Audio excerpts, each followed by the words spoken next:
Hello and a very reflective welcome to English for Everyday Life. As we look forward to new beginnings, there's great value in looking back. Today, we're going to learn how to talk about the past year in English.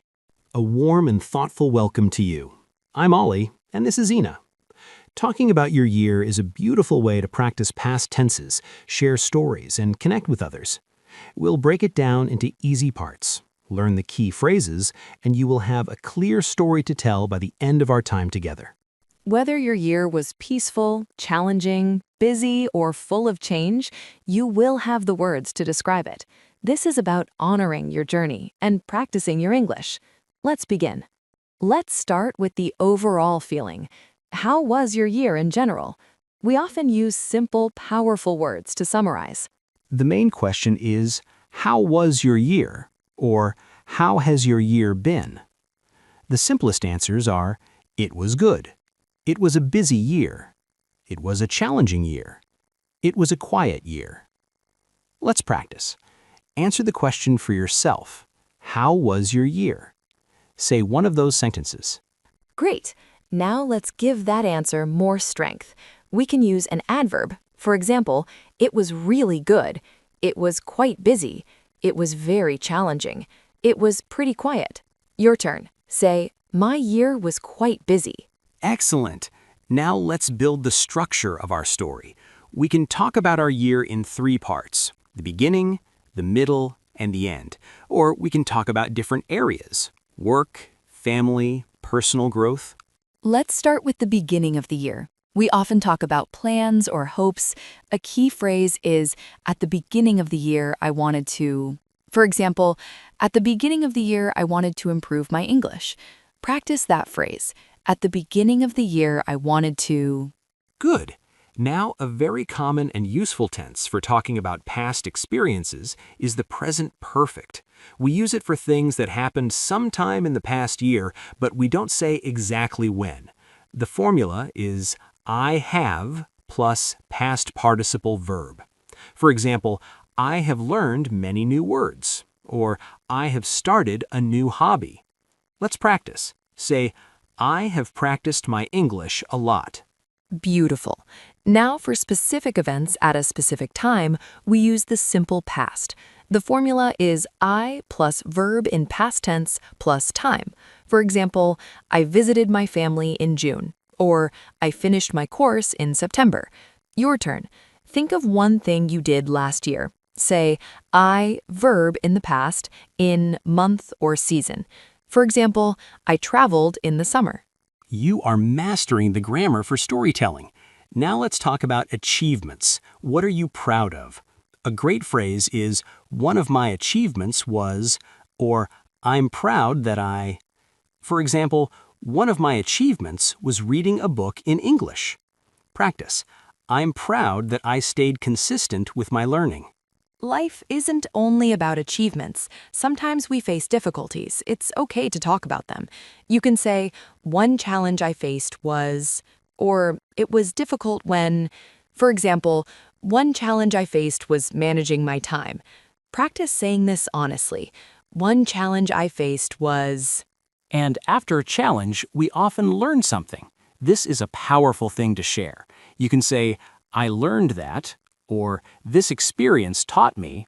For example, I learned that small daily steps are very important. Your turn. Say, I learned that. Now let's talk about people. Our year is often about the people we spend our time with. You can say, I spent a lot of time with my family.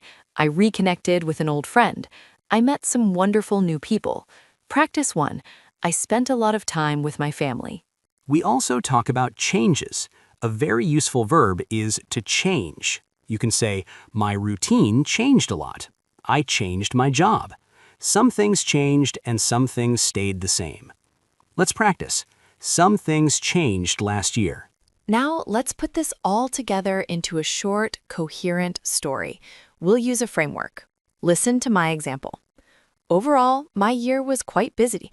At the beginning of the year, I wanted to focus on my health. One of my achievements was exercising regularly. One challenge I faced was work stress, but I learned to manage it better. I spent good time with my family, and I'm grateful for that. That was clear, honest, and used all our key phrases. Now it's your turn. We will guide you through creating your own story. We'll ask you a question from our framework, and you answer. Let's do it. Part 1. The overall feeling. How was your year? Say one sentence. My year was fantastic. Part 2. A hope or goal. What did you want to do at the start? Say, at the beginning of the year, I wanted to enroll on a cybersecurity program. Part 3. An achievement. What is one thing you did that you feel good about? Say, one of my achievements was I landed my dream job. Part 4. A challenge. What was one difficulty? Say, one challenge I faced was I couldn't spend time with friends due to the nature of my job. Part 5. A lesson. What did you learn from that, or from the year in general? Say, I learned that you don't have to follow a mistake with another mistake. Part 6. People. Who was important in your year? Say, I spent a lot of time with my mom, and I am grateful for her unconditional love and support. Now take a deep breath. You have all the pieces. Let's try to say them as one fluid story. We will be quiet and give you time to speak your year into existence. We heard that. That was your story, in your English. That is an incredible accomplishment. You should feel very proud. To finish, let's learn how to ask others about their year. Great questions are, how has your year been? What was the best part of your year? Did you learn anything new this past year? Practice asking me a question. Say, Ina, how has your year been? It's been a year of growth. Thank you for asking. Perfect. You've learned to share and to ask. This is the heart of good conversation. Let's do a final review of our key phrases. How was your year? It was fantastic. At the beginning of the year, I wanted to enroll on a cybersecurity program. One of my achievements was I landed my dream job. One challenge I faced was I learned that you don't have to follow a mistake with another mistake. I spent time with my mom, and I am grateful for her unconditional love and support. How has your year been? It's been a year of growth. Thank you for asking. You now have a complete framework to reflect and converse. This is a valuable skill for end-of-year gatherings, meetings, or talks with friends. For our community question, let's make it positive and forward-looking while reflecting on the past. What is one word you would use to describe your past year, and one word you hope describes your next year? For example, last year, learning. Next year, adventure. Please share your words with us. It's beautiful to see the journey we are all on. Thank you for your courage and reflection today. You are not just learning a language, you are using it to share your life story. That is profound. Keep this framework. Use it. You have everything you need to talk about your year. We are so proud of you. Goodbye, and may your next year be filled with peace and progress.